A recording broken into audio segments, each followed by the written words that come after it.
in the second half. And like I mentioned, we are at halftime, and halftime here in Collinwood brings Muni football. We're going to take a look at some of the Muni football highlights, and we'll be back with the second half after this.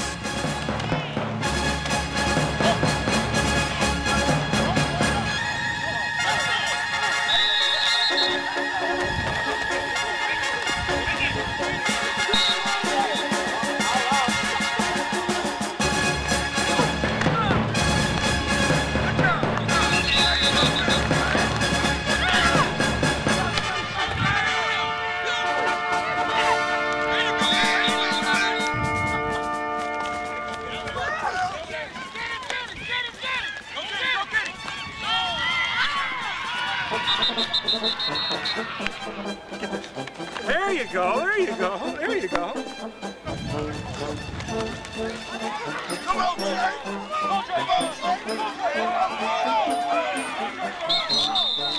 Well, as you see some of the highlights from Muni football, as we all know, you have to start somewhere. We see the Public Safety League earlier. We see the Muni Football League now. They started at Muni Football. I'm here with Communications Officer Kendall Lewis.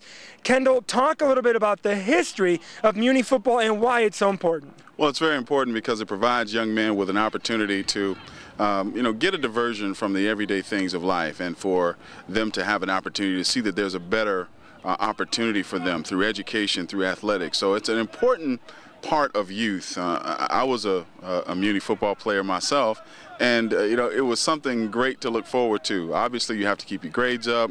You have to be a good citizen. So it provides young men and young women who serve as cheerleaders, it provides them with an opportunity to become involved in a team effort and see the benefits of their labors. Well, when you talk about Muni football and you talk about the kids, of course, adults have something to do with it too. Talk a little bit about what it takes to put something like this together. Oh man, it takes as it says, it takes a village to raise one child. To put on a Muni football bed, it takes an entire city, and we're very grateful to everyone who supported Muni football. All you got to do is call the Cleveland Muni Football, and they will be more than happy to take your help, your donations, and anything that you can do to help this thing grow. It's interesting because Cleveland Muni Football is the largest municipal football league in the country. 96 teams, over 350 young persons are involved, and it's the largest in the country. And we can be proud because we are the only only Muni league in the country, I should say, that has two Heisman Trophy winners, Desmond Howard and Troy Smith. Also guys like Steve Sanders, late of the Cleveland Browns, guys like Dante Whitner. I mean, there's so many guys, captains of industry, athletes, academicians. I mean, just so many different people who have gone on to great things by participating in Muni football. This is a start. And what the Police Athletic League has done, they've partnered with Cleveland Muni Football to provide equipment and shoes and things of that nature to help this cause along.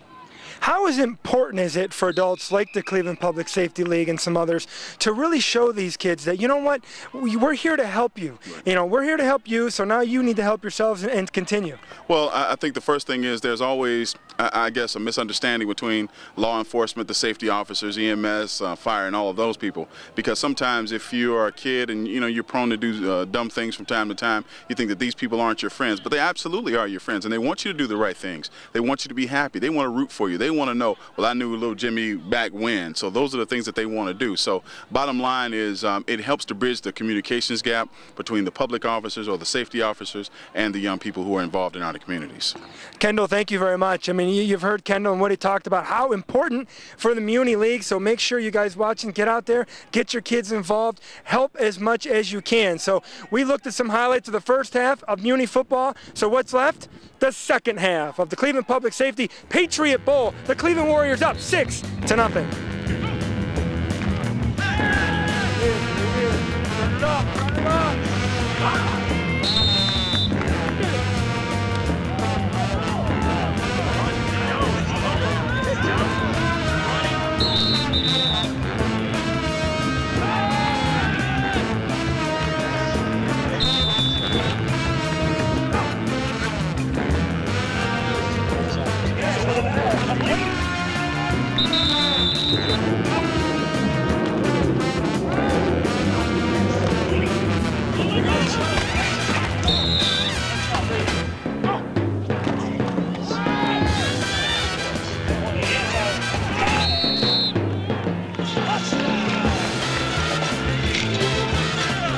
All right, George, second score of the game. You guys are up now 12-0. How important was that one?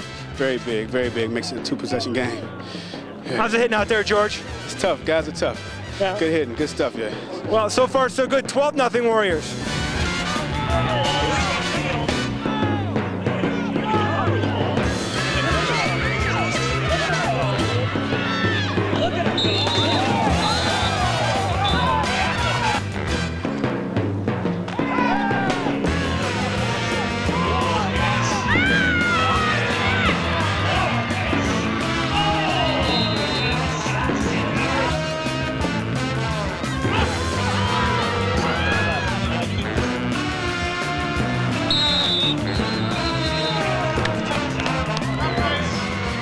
6-0 Warriors going into the end of the third quarter. It took a little time for the Bulldogs, but finally the last play of the third quarter, they get in. The quarterback, Fikwa, on the corner run, touchdown. It is now 12-7 as we go into this fourth quarter. Now the third quarter, hard hitting, continuing. One player got knocked down to the sidelines. He was out for a couple minutes, able to come back. He was on the Columbus side. A lot of hard hitting out there. We'll see how it plays out in the fourth quarter. It's the Warriors 12, the Bulldogs 7.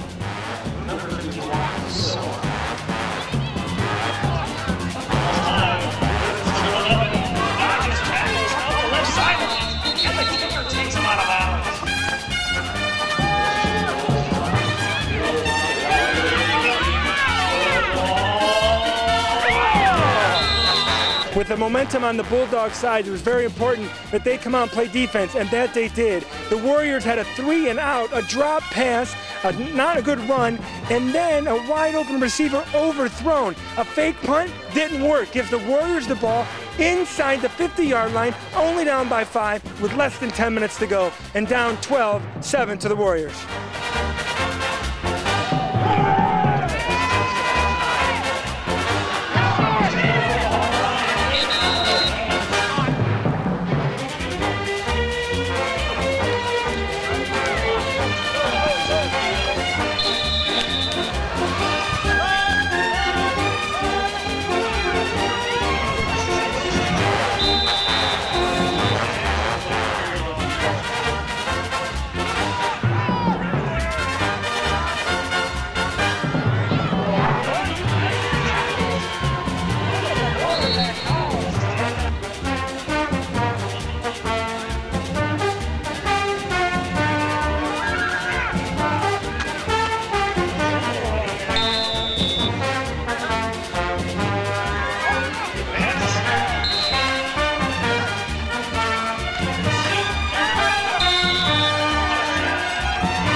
That ends the Ohio Public Safety Patriot Bowl. The Columbus Bulldogs beat the Cleveland Warriors 15-12 in what was a great game. It was the Warriors that started out in the first half. A pass interception by Griffith set up a J.J. Burnett touchdown of 21 yards. That made it 6-0. The Cleveland Warriors added another touchdown, making it 12-0 at halftime. But that third quarter, back and forth, back and forth, back and forth. Finally, the last play of the third quarter, the Columbus Bulldogs score on a QB sneak from 3 yards out to make it 12-7. Then the defense took over, pushed the Warriors back, gave the offense the ball for the Bulldogs inside the 30-yard line. It took a while, but the Bulldogs able to get in the end zone for the touchdown and 2-point conversion to make it 15-12. One last drive by the Warriors. They try to get down the field.